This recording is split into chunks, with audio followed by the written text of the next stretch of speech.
ఒక్కసారి ఫోటో చూడండి. కళ్ళతో కాదు, మనసుతో చూడండి, మనుషుల్లాగా చూడండి. ఏమనిపించింది? నాకైతే ఈ ఫోటో చూసినప్పుడు నా శరీరం గడ్డ కట్టిపోయినట్టు అనిపించింది. ఒక్క నిమిషం ఊపిరి ఆగిపోతుందేమో అని భయం వేసింది. ఇది ఆధునిక శకంగా, ఆర్టిఫిషియల్ ఇంటెలిజెన్స్ కాలంగా చెప్పుకునే సమయమా అనే ఆవేదన కలిగింది. మనుషులను స్పేస్కి పంపుతున్నామని గర్వంగా చెప్పుకుంటున్నాం కదా, మరి గాజాలో ఆకలితో చనిపోతున్న బిడ్డలకు పాలు అందించలేకపోతున్నామా అనే సందేహం కలిగింది. గాజా మారణకాండ చూశాక, అక్కడి పసిబిడ్డల ఆకలి కేకలు విన్నాక నాలోని సముద్రాలు ఇంకిపోయాయి, నాలోని ఆకాశాలు చితాభస్మమయ్యాయి. ఒక్కసారి మీరే ఆలోచించండి. ఆ తల్లి ఒడిలో బిడ్డ ఉందేమో కానీ ఆమె లోతుల్లో ఆశైతే లేదు. ఆ తల్లిదనమంతా విలవిల్లాడుతోంది. ఆ బిడ్డ ఆకలితో చనిపోతుంటే మనం ఏం చేస్తున్నామో ఓసారి మిమ్మల్ని మీరే ప్రశ్నించుకోండి. అక్కడ బాంబులు పడుతుంటే ఇక్కడ ఫోన్లో రీల్స్ చూస్తూ ఉన్నాం. గాజాలో పిల్లలు ఆకలితో కుప్ప కూలిపోతూ ఉంటే ఇక్కడ జల్సాలు చేస్తున్నాం. ఒక్క మాటలో చెప్పాలంటే యుద్ధం ముసుగులో జరుగుతున్న సామూహిక వధను మన కళ్ళతో కళ్ళప్పగించి చూస్తున్నాం. ఇప్పుడు చెప్పండి, ఈ ప్రపంచం ఎటుపోతోంది? ఎవరు చేసిన నేరాలకు ఎవరు బలవుతున్నారు? ఈ దారుణానికి బాధ్యులెవరు? నేటి సైన్స్ కాలంలోనూ కొనసాగుతున్న ఈ ఆకలి చావులు ఆగేదెప్పుడు? గాజా వార్తలు చదువుతుంటే కడుపు తరుక్కుపోతోంది. ఎంత అమానుషం! ఎదురుగా ఒక మనిషి ప్రాణం పోతోంది అంటేనే ఊహించలేనంత బాధ. అలాంటిది అన్నం పుణ్యం తెలియని పసిబిడ్డల రక్తాలతో కూడిన దేహాలు, భవనాల శిథిరాల కింద దీనుల దయనీయ ఆర్తనాదాలు చూస్తుంటే ఎంతటి హృదయమైనా కరిగిపోకుండా ఉంటుందా? ఇంతటి నరమేధానికి పాల్పడుతున్న వారికి అసలు హృదయాలున్నాయా? వాళ్ళసలు మనుషులేనా? ఎంతటి కిరాతకులు, ఎంతటి నరహంతకులు! తిండి లేక 80 మంది చిన్నారులు చనిపోవడమేంటి? వారికి ఆహారం అందనివ్వకుండా ఓ దేశం చేస్తుంటే మిగిలిన దేశాలు ఏమాత్రం ప్రశ్నించకపోవడమేంటి? అసలు మనం ఏం అభివృద్ధి సాధిస్తున్నాం? ఏ దేశమైనా సరే యుద్ధ శిబిరాల్లో ఆడదాని అంగాలే ఛిద్రమవ్వాలా? పసిపిల్లల మెదళ్లే పేలిపోవాలా? మన కళ్ళ ముందే పాలస్తీనా పిల్లల తలలు తెగిపడుతున్న విషయాన్ని మీరు గమనిస్తున్నారా? ఫోటోలు కూడా చూసి తట్టుకోలేని స్థితిలో మనమున్నాం. కనీసం చూపించలేని దుస్థితిలో వివరిస్తున్నాం. మన పిల్లలు ఒక్క పూట తిండి తినకపోతే అల్లాడిపోయే తల్లి హృదయం కదా మనది. అలాంటిది రోజులు కాదు, వారాలు కాదు, నెలల తరబడి ఆహారం కోసం పసిపిల్లలు రోదిస్తూ ఉంటే ఆ తల్లి హృదయం ఇప్పటికీ ఎన్ని వేల సార్లు ముక్కలై ఉంటుందో కదా.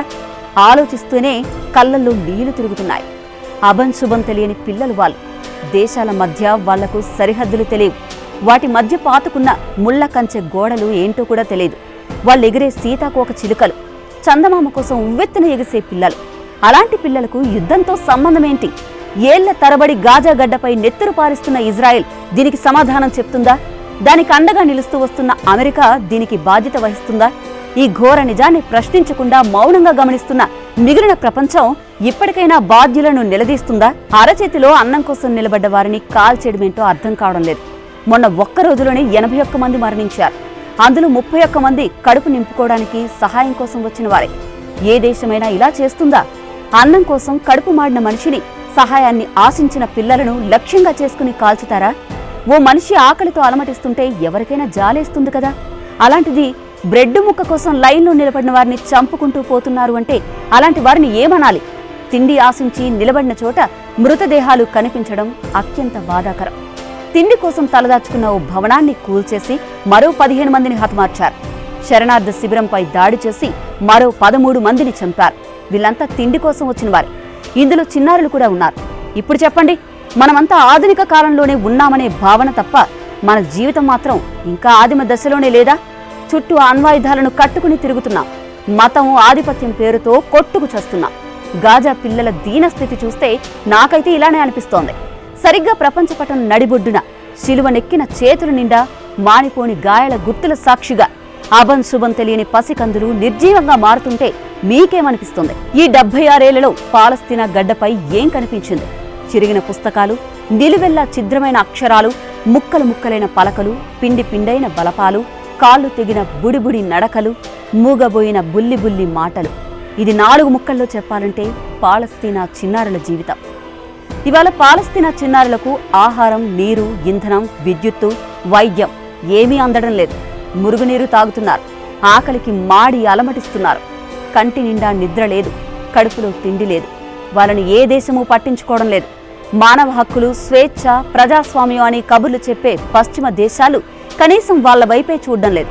ఇటు హమాస్పై ఇజ్రాయెల్ చేస్తున్న యుద్ధం ఇప్పట్లో ఆగేలా లేదు.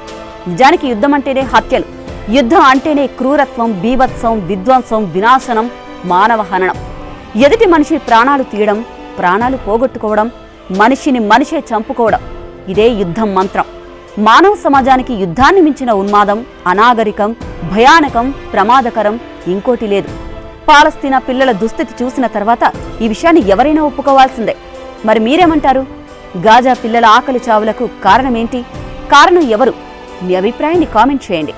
This is Aruna signing off.